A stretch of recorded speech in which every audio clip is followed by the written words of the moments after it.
Greetings, YouTube.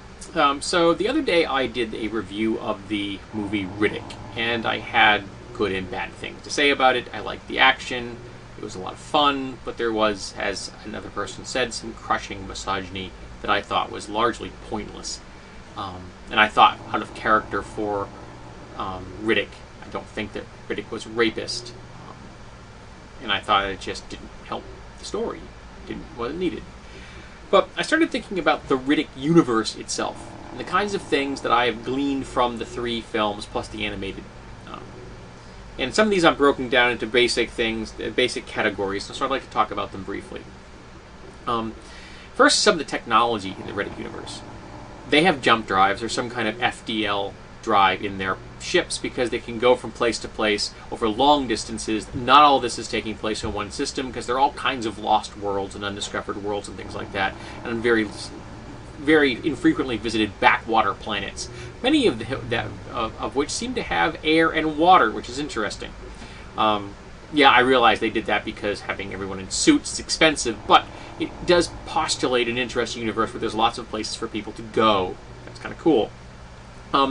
They have gravity control, and I realize this is, again, big part of the whole filmmaking, because it means on the ships and you don't have to worry about floating around. It's less expensive to film, but it does mean that they'd have to have some kind of gravity control for that to work.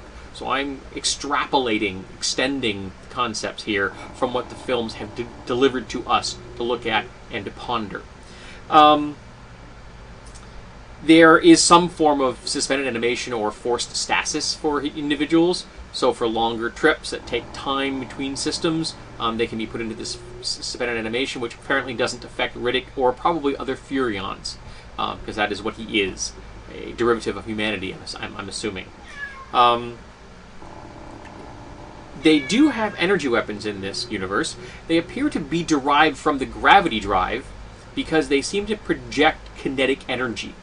And they're used to good effect, in fact, in Riddick, and it's probably the only smart opponent he meets in the entire film. Actually uses these weapons at range, which people just don't seem to figure out, that the best place to attack Riddick from is range. Only very few people take advantage of that. They keep thinking they can take him on one-on-one. That never works well for them. The speeder bikes they use in Riddick, I think, use the gravity drive for lift, but use more conventional thrusters for forward locomotion.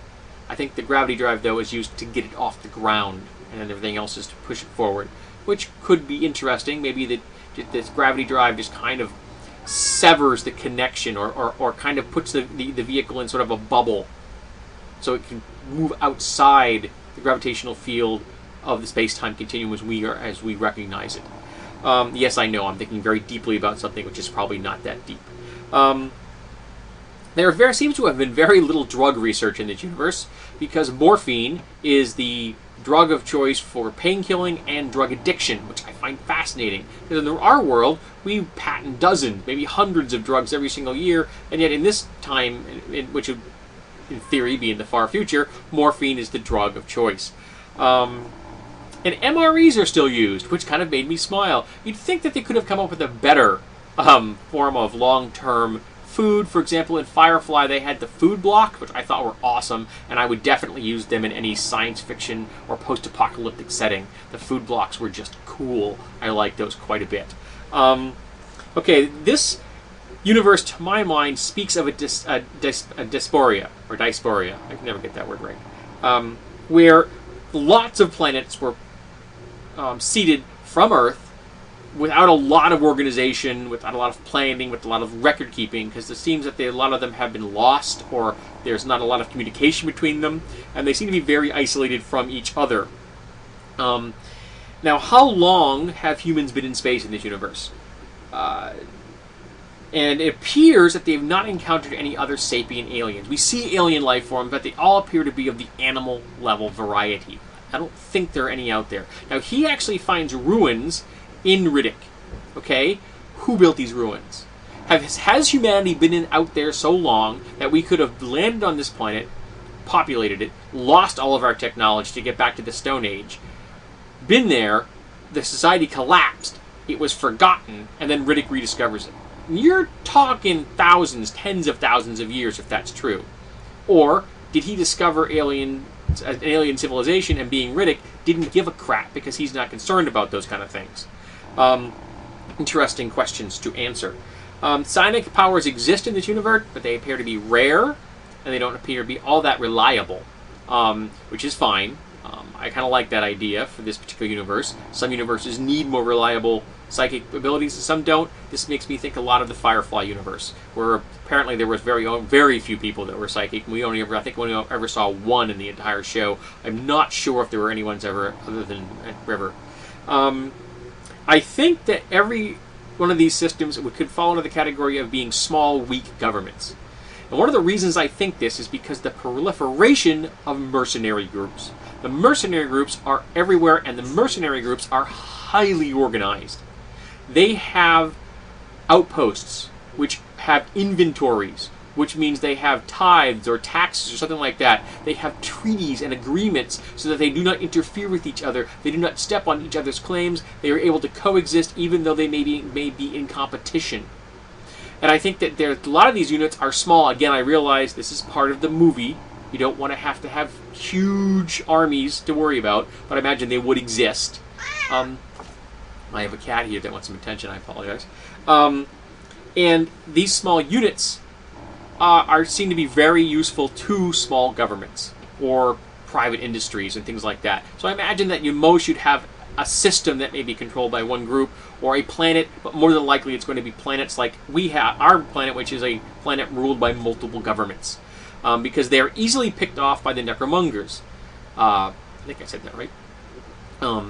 And they are able to win over so easily because they essentially have they're the hive. They're the Borg. They're able to assimilate people in that way. But other than that, it seems that it was unusual for one group to be able to spread its control so far. That was not the norm. Again, the mercenary units seem to have a higher level of infrastructure than many of the governments that are hiring them. That kind of made me smile. And it appears to me that the Furion, which is the planet that Riddick is supposed to be from, but he has no memory of this place, so it gives me a feeling that he was lost as a child and brought up elsewhere, though we don't know where. Could have been a classic hell world. You know what I mean? It's a trope from science fiction for decades in the past. So I think that really would fit Furion well. Now, are Furion genetically engineered, or did they evolve there? And if they evolved their adaptions from human stock, you're talking 50 to 100, maybe 150,000 years to make all those adaptions. And that'd be a pretty impressive span of time. Now, what kind of adaptions are we discussing? Well, they have very high muscle density. Even though Riddick does not appear as heavily muscled as other people he's encountered in the films, he is stronger than they are. Okay? So his muscle density must be higher. He has far better senses. He can pick up the scent of poisoned water. Now, his eyes were supposed to have a surgical adaptation, but his other senses appear to have been natural to a Furion. He has some kind of animal empathy. He's able to relate to animals on a very reptilian brain level. Far better reflexes. Reflexes multiple times, factors better than the best Olympic athlete. Able to do things well beyond any human being could ever even dream of. And a very high level of healing factor. Essentially, Furions are all low-rent Wolverines. Not quite as good as recovery, but stronger, faster, with equal senses, and with the ability to have an empathy level with animals. So it's a race of Wolverines, essentially, which is kind of interesting. And I would be interested to know if the writers were inspired by that character. Possibly from, maybe from Warhammer 40,000K as well. Another thing that kind of bugged me about all of the films is the incomplete ecologies that were presented. Now, you see a lot of carnivores. Now, carnivores are cool. We want to see carnivores. Carnivores are dangerous. They are things for Riddick and the other people to fight and to shoot at and to cut up and be threatened by. So, it makes sense that they're there. But in two of these films, you've seen huge blooms of predators. one released by the sun's going down, nighttime popping up, and the other from water being falling on the ground and bringing them out. Now, there's a precedent for that. There are real-world animals that hibernate until water shows up, then they come out. But for the number of predators that are released in both of these instances, one by night and one by rain, you need a huge biomass of things for them to eat.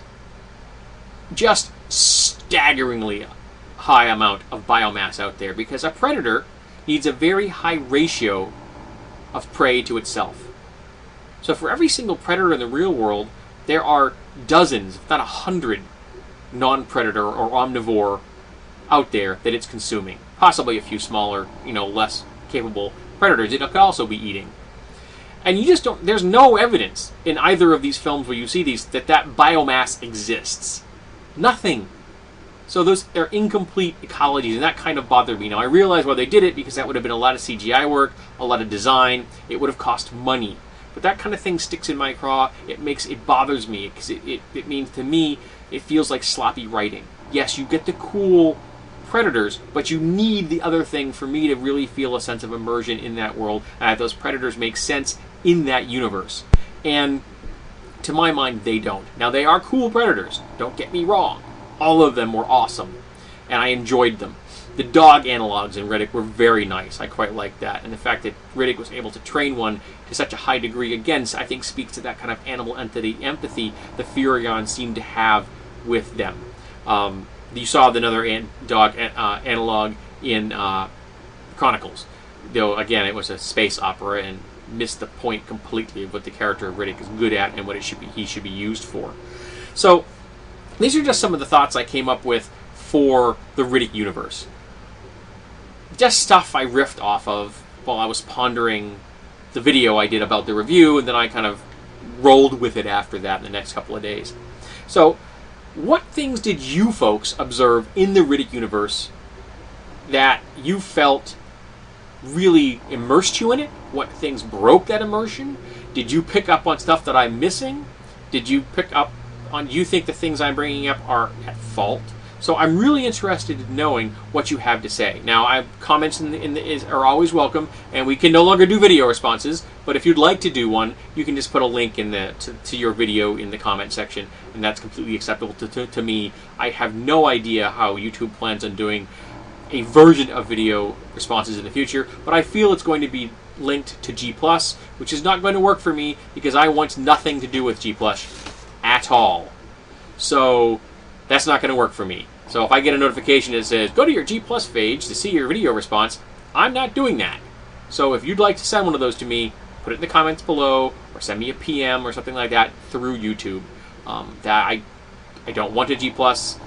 If they force it upon me, it will be separate from YouTube. I just was asked to make those things separate, and I did. So again, if you have a response and you'd like to send it to me, do it in the comment section or a PM. So I want to know, folks, what did you think of the Riddick universe as a setting? And what would you use it for in your games or your fiction? Or where do you think the next movie should go? I want to know.